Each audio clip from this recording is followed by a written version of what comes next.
But so essentially, we'll start with a Form 4. A Form 4 is a transfer of a NFA item that has already been registered.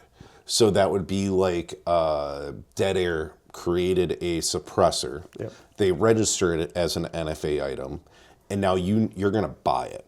Okay. So that's a transfer. Yeah. Form 1 is the creation of or the making of a NFA item. So let's say you wanted to, you have a rifle or a pistol at home and you want to legally convert that into a short-barreled rifle.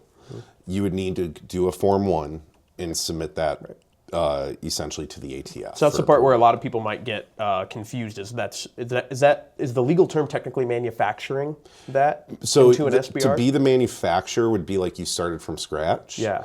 To be the maker would be like you took a AT3 lower and you built it into an SBR. You are not the manufacturer of the firearm. You are the maker of the NFA item. Right. So you are making an SBR, not manufacturing an SBR. Unless you started with like a 80% lower or something like that where there was no manufacturer to start with. Right. So kind of just basic general rule of thumb is if you went through the FFL process to acquire it, you're more than likely going to be the maker of it. So someone like me who has an AR pistol, I have a brace on my gun, all that, I want to make it into an SBR, that would be me making an SBR. You would be not the maker. manufacturing an SBR. Yep. And really the differences aren't much. Really it comes down to the engraving side of it. That manufacturer, if you're the manufacturer, now you have to deal with it. You have to serialize it, caliber, a couple other things that you need to make sure that you engrave versus when you're the maker, a lot of that stuff's already engraved on the gun. Like you're going to use the same serial number that's on it. But when you're the maker, that's when essentially you're putting on your name and city and state, essentially. But so that's basically the difference between a Form 4 and a Form 1. Form 1, you're essentially making something that has never been registered as an NFA item before. A Form 4 is essentially a transfer of something that's already registered. So now, let's say you built an SBR and you want to sell it to me.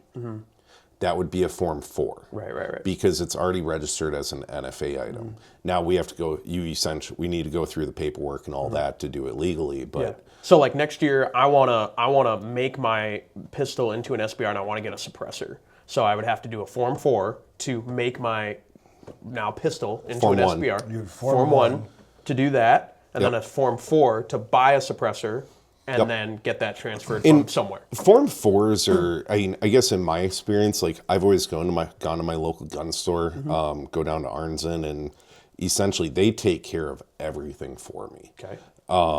Usually one of the biggest deterrents is fingerprints and passport photos. With the kiosks now, that's so much easier. Who's it? Silencer Shop. They have their kiosks.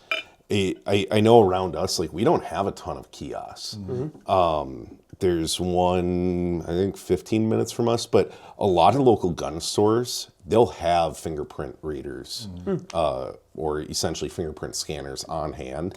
So Form 4s are a lot easier for them to do for you? Yes. Essentially. Why is that? Well, because they're all set up for it.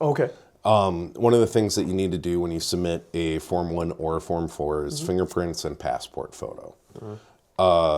Most gun stores, they'll have some type of fingerprint reader that'll give you, is it ETF file? I think that's what your fingerprints are. But they'll usually if you ask them, you can get that file from them. So now you can do your Form 1s at home. You can get your passport photo from them too if you ask nicely.